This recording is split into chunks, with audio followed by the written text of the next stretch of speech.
Alright.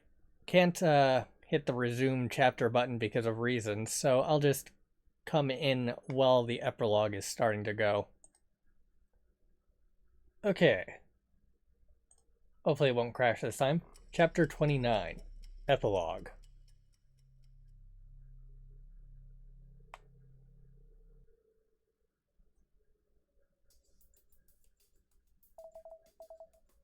It's spring, technically. Sure doesn't feel like it, though. You can feel the cold seeping in from outside. I've been pacing around in here for what feels like forever. I know it's not the same room as before, but it still stirs up bad memories, especially considering you-know-who is mere feet away. Upon reflection, I probably should have asked to wait elsewhere. Oh well, might as well just stick it out at this point. They said I was free to leave, and though I'm kind of dying to get out of here, I'd never forgive myself if I passed up this opportunity. This might be my only chance to meet with him. So now I'm stuck waiting for... Hey. Ah, there you are.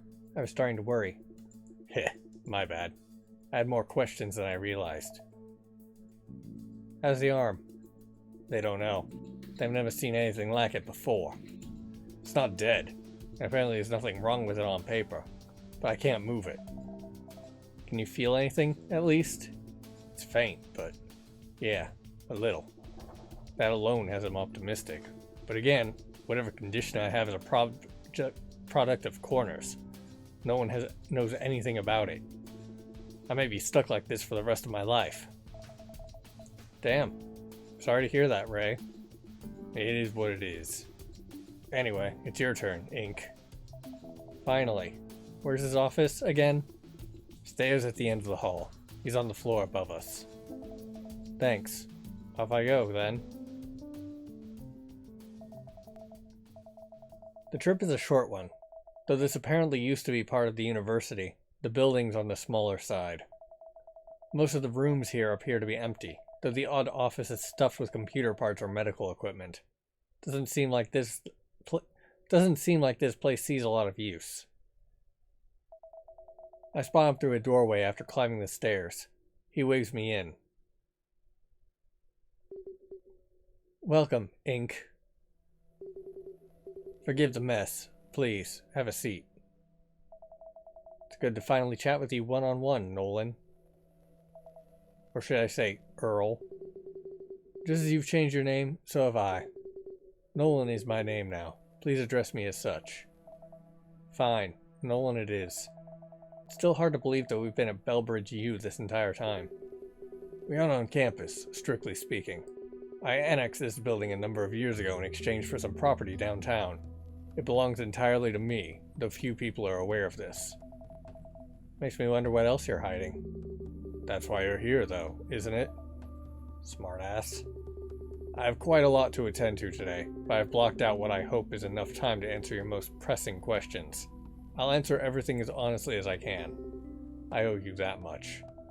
Good. Let's get right into it, then. Indeed. First off, I'd like to offer an apology for, well, everything. An apology? Are you serious? Your mother is dead. You think an apology is going to fix things? Of course not. There is no fixing what happened. Not completely. I will, however, take the steps necessary to right the wrong that I've made to the best of my ability, and it all starts with an apology. You can thank my mother for helping me come to my senses. Though I managed to secure the capital I sought, I can't help but feel that this project was an abject failure. So they gave you the funding in the end? This, sponsor? Yes, though we ended up altering the deal quite significantly. Our sponsor purchased Corners outright. All of the tech, research, documentation, it now belongs entirely to them. What are they intending to do with it? I don't know. Probably for the best. I'm more than happy to wash my hands of Corners. It brought out the worst in me. Yeah, no shit. I don't understand how you could let things get as bad as they did. I made some poor decisions in the heat of the moment. Sean had designated exit corners with some contingencies in mind, but the contestants had veered so far off course that I had to make some tough calls partway through to set things right again. More than anything, I didn't want to fail after having come so far. Couldn't risk a sponsor walking away. I'd sacrificed too much. And so you sacrificed your mother instead. Sean deceived me into believing it was the right decision. My mother wasn't originally supposed to die. But you knew it was a possibility. Sean suggested as much. While Sean's choice of words was suspect at best, yes. I knowingly wagered all of your lives, and I'm deeply sorry for it. How many of us were supposed to live according to your original plan? Hey, you said you'd be honest with us. I know. Only one of you was slated to die. Ray. Ray? His corner was the only one that was truly fatal. But why? He's an arsonist, and he came very close to hurting my daughter. That's no reason to murder someone. Murder's worse than arson, in case that wasn't clear to you. I'm not saying it's right, but that was our rationale at the time. So let me get this right. There was no situation where everyone would live. You intended to murder someone from the get-go. That's correct. Does Ray know this? I was able to dodge that question, thankfully. I can't not tell him. You know that, right? And that is entirely within your rights. Please keep in mind that telling him might cause more problems than it solves. Ugh. He is right, but I don't understand how you could justify murder like that. I just don't. We'd already consigned to kidnapping and the intentional infliction of emotional distress. I had also been embezzling money from BBU for years. Not to mention I feigned my death and forged my current identity many years prior. It's horrifyingly easy to continue down a dark path once you've taken your first few steps. Getting away with a crime only emboldens you to commit more. You grow numb to it after a time. I hope you never come to understand what that's like. Seems you thought about this a lot. I've scarcely slept since Exit Corner started. I've had a lot of time to think. Do you think Sean and Tiana will feel the same way? That remains to be seen. I hate to ask, but those two are still in their pods or whatever, right? What's going to happen to them? I haven't decided yet. My number one priority was ensuring the safety of the contestants, which means putting my colleagues on hold for the time being. They're still sedated and not in any immediate danger. They'll be dealt with once the rest of you are safely at home. By dealt with, you don't mean... Of course not. I've got enough on my conscience as it is. No, I'm going to try and reason with them instead. I believe that Tiana will leave quietly if asked. She can be bought off, if nothing else. As for Sean, he's a more difficult case. I haven't quite decided how to approach him. But know this, your safety is priority number one. You'll never have to see him again. Good. That sort of reminds me. What was the point of our Gemini anyway? Like, why did you give them to us? This is the sort of thing that would be difficult to summarize if you hadn't seen the others as messages for yourself. Essentially, the messages we contacts sent you over Gemini were intended to keep you in the right state of mind, so to speak. You were each being primed for your respective corners. For instance, Sean constantly brought up Aether, did he not? Now that I think about it, yeah, he did seem pretty obsessed with her. Exactly. He was trying to get you to obsess over her in turn. The fact that we were people you trusted worked well to our advantage. We knew we would have to reveal our identities eventually, so there was no point in hiding who we were. That being said, we opted for text-only communication in order to better conceal the fact that Sean and I were acting as contacts for two of you. I guess that makes sense. Seems a little convoluted, though, and risky. You haven't the faintest idea. I am not normally one to lean on gambits quite so hard. I was wondering about that. There had to have been an easier way to get the money you needed than some over-the-top death game, right? It seems like there was a lot of opportunity for things to go wrong. And hey, they did. Under normal circumstances, you'd be absolutely right. Our sponsor, however, is anything but normal. This is not their first death game, as you so eloquently put it. They have a certain proclivity for such games and were in fact the ones that suggested in the first place. Hold on. Are you saying something like this has happened before? Correct. This sort of thing is not altogether uncommon among certain upper-class circles. That's where we met, all those years ago. It's also why we chose the Four Elements as our virtual setting. The original hotel is where that first game took place. Right here in Belbridge? That's news to me. You have got to tell me more. Even if I could, we certainly don't have enough time to go over everything. I know I'd said I'd be honest with you, and I intend to keep that promise, but that's a story for another time, I think. Damn. Well, don't be surprised if I come ask you about it one day. If such an opportunity presents itself, then feel free. A warning, though, it's not a happy story. In any case, our sponsor was the only person willing to invest in such flawed technology. The only ones willing to give us the amount of money I thought Corners was worth.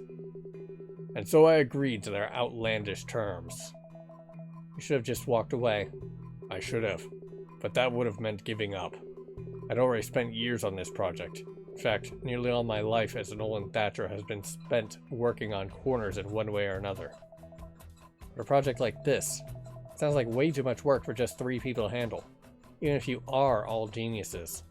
Ha! It was a much simpler project at the start. These kinds of things always are.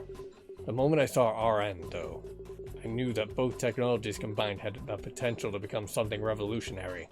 I snapped up the algorithm, and Tiana herself, without a second thought. Of course, the scope ballooned out of control as a result, and the project took much longer than I'd imagined.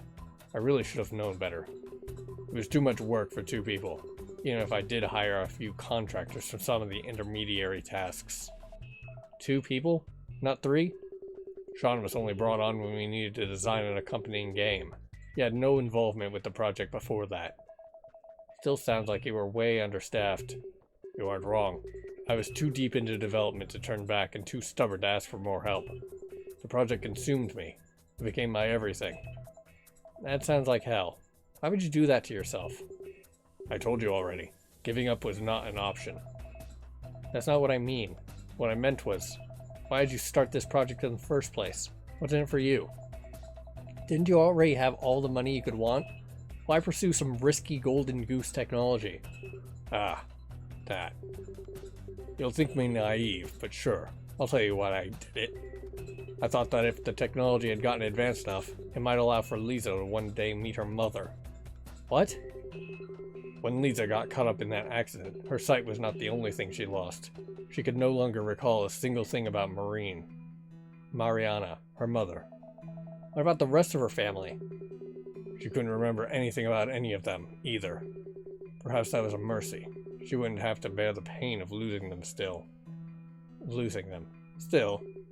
I was so very upset. Heartbroken. But I thought I could fix things. At first, I thought I could simply restore her sight, albeit in a limited context. And then RN came around.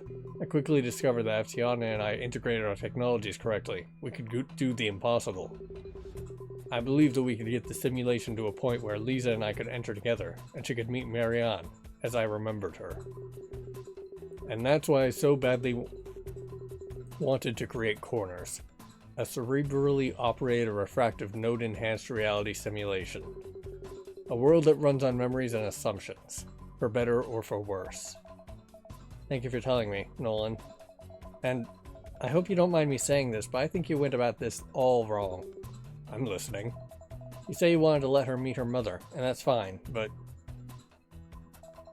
she had a grandmother who'd been more than happy to support her, and relatives galore, or so I was told.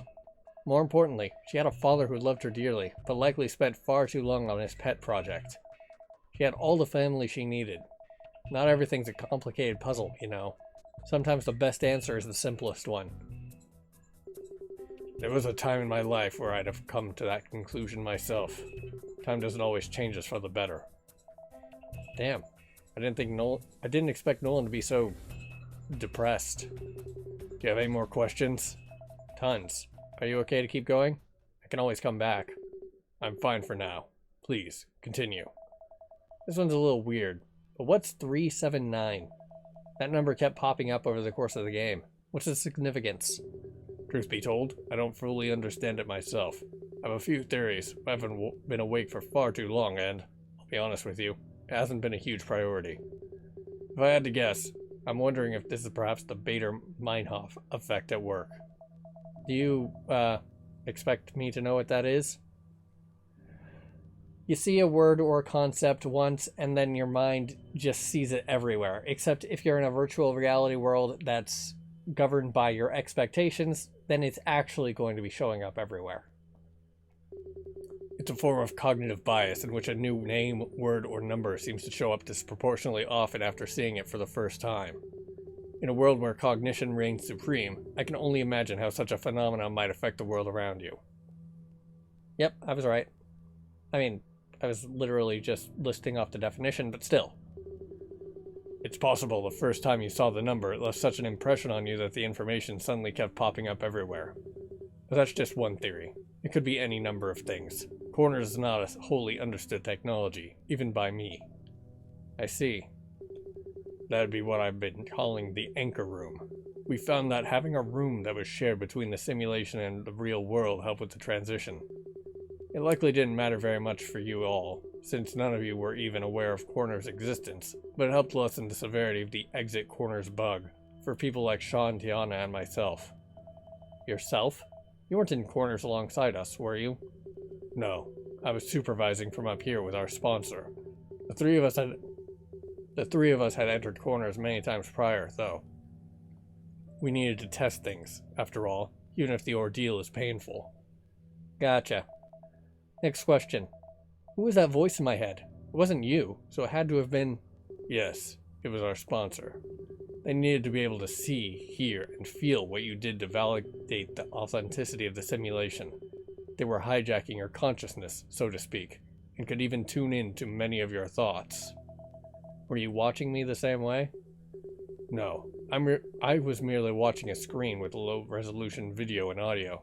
Sent was also reporting in periodically. Okay, sure. Still, why was the sponsor allowed to speak to me? What possible reason could there have been for that? We chiefly wanted to make sure that we could prove that the simulation was happening in real time. By giving the sponsors some small measure of influence over you, we helped convince our guests that this game was happening in real time to real people. No script, no actors. Furthermore, our sponsor simply wanted to be able to interact with you in some way. They're quite fond of that sort of thing. Their request left me wary, so I tried to set it up in such a way that you'd only hear them on a subconscious level. Obviously, though, you were actively aware that they were trying to communicate with you. If I had to guess, this is likely because you began to desync from Corners. Ah, well, that whole thing messed me up pretty bad, so I hope it was worth it. I apologize. I should have tried to find another way to satisfy our guest, but I was tight on time. We had an aggressive deadline to meet, even if it was self-imposed. Self-imposed? That's practically the same thing as having no deadline at all. The reality is that we couldn't spend forever on it. This project is very important to me, but even I didn't want to spend my entire life working on something that may never take off. And there's only so long I could keep spinning my wheels before Tiana got bored and left. It was never going to be perfect. It just needed to work. The hope was that we could get some more funding and expand its development. Corners really could not have come about in any other way.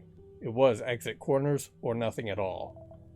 You know, I think nothing at all might have been just fine. No need to remind me. What other questions do you have? So, I'm a little afraid to ask, but what happened to Aether? Aether, as you know her, no longer exists. Her source code is still intact, but that instance of her has been erased from the system's memory. Then again, so long as she exists in your memory, it may not be impossible to recover her in some fashion. That's not why I was asking. I was mostly just curious. I know it's a little silly, but I wanted to make sure that she wasn't, suffering or anything. I see. Well, it's a good thing you don't want to meet her, because I no longer have access to Corners. Oh, you've already given it to the sponsor?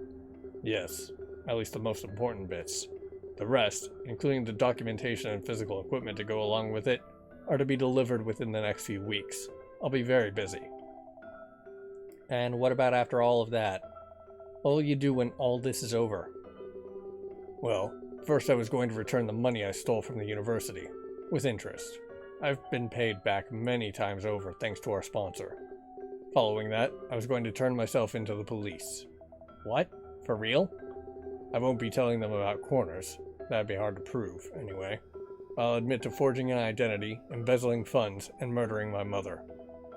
Can't believe I'm saying this, but I don't think you should. I need to take responsibility for my actions. That's exactly it, though. You have a responsibility to make up for the harm that you've done.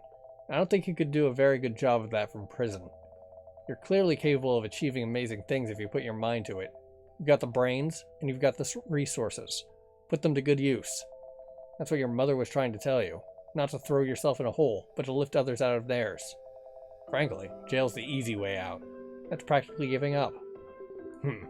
How pithy. I'll need to give this a bit more thought then. Good. Man, every time he closes his eyes, I worry that he's about to topple over. Hey, Nolan, are you okay? Sorry, I'm tired is all. Maybe we should stop here for now. You look like you need some rest. I have many loose ends to tie up before I can even think about resting. Still, you're right. I don't know if I can afford to continue this for much longer. Before you leave, though, I'd like to end things on a positive note.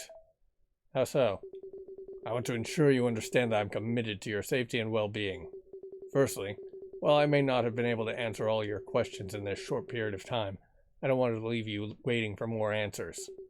As such, I'd like you to take this. He's handing me something from off of his desk. Wait, is that a thumb drive? This portable drive contains a repository of Corner's development documentation, notes on the game, and chat logs between Sean, Tiana, and myself. I'm hoping whatever additional answers you seek can be found within. Thanks. I'll have a look. Secondly, I will see to it that the remainder of your undergrad degree is paid for, and therapy, should you need it.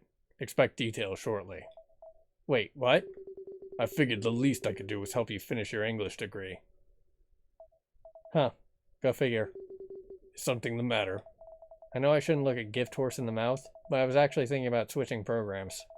English is fine and all, and I'll always love my books, but I never truly felt like I was born to be a writer or a teacher, you know? I take it you found a new calling? Yeah, I'm thinking of becoming a detective. Go figure. That'll be no problem at all. I can pull some strings for you. I'd appreciate it. Oh, and Nolan? Get some sleep. Only after stepping back into the hallway do I realize how bright Nolan's office was. It's only been a few days, but I guess my body was craving sunlight. As much as I want to head outside right away, I've got one more stop to make. I make my way back to the room with the pods. The anchor room, was it? Welcome back. Hey, sorry for taking so long. It's all good. I went out for a smoke partway through. Besides, I took pretty long myself. Thanks for agreeing to wait for me. Well, I did want to go over what Nolan told us. It's not sitting right with me that he split us up like that, you know? Yeah. Want to talk about it over some food?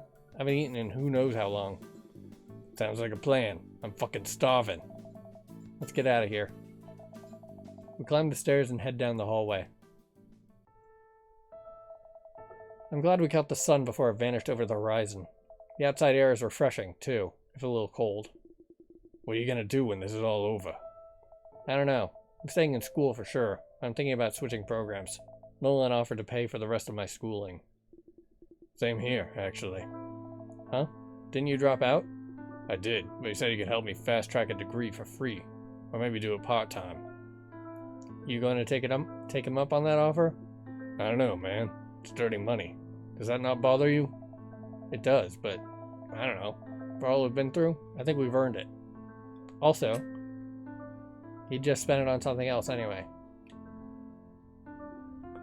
Maybe. I don't like that those guys are getting off scot-free, but I guess there's nothing I can do about that. I wouldn't say Nolan's getting off scot-free. I know. What bothers me is that he gets to. And as far as I know, Tiana gets to get her squeaky clean reputation. I wish I could get back at them, you know? You're not serious, are you? I'd never act on it, but the urge is there. It's so hard to sit still and not do anything. I'm worried I'm going to be angry about this forever. Sure, you can mope about this for the rest of your life. Or you could live. Don't worry about other people. Just live for yourself. Live your best life. That's the biggest fuck you could give to them. My best life, huh? I think my best life involves a big bowl of ramen. You know what? I can get behind that.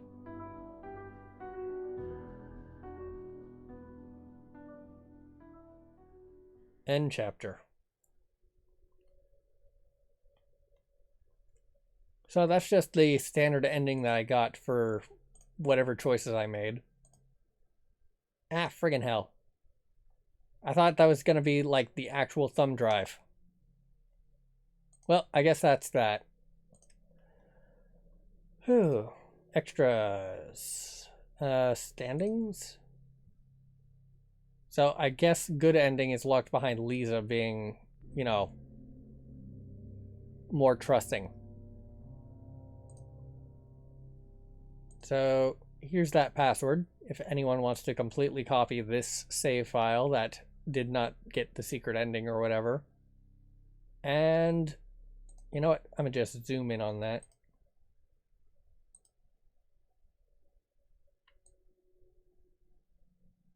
If I can figure out how to do that.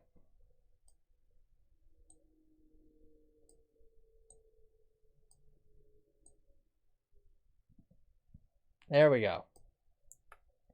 Number. And I'll call it there.